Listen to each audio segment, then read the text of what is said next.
ازت خواهش کنم با شاهرخ آشتی میکنی؟ نه نه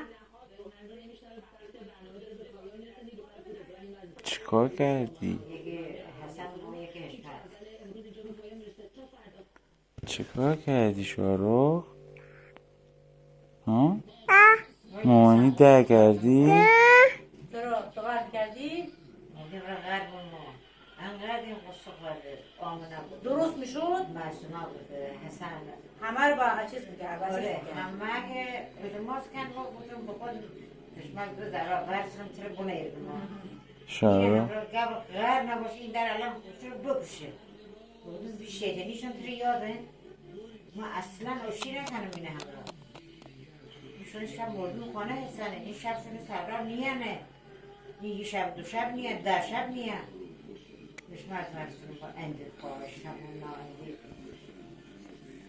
اصلا همون با چیکار کردی؟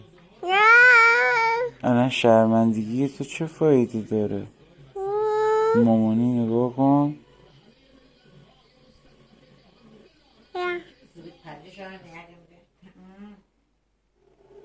مامانی نگاه کن صورتش عصبانیه.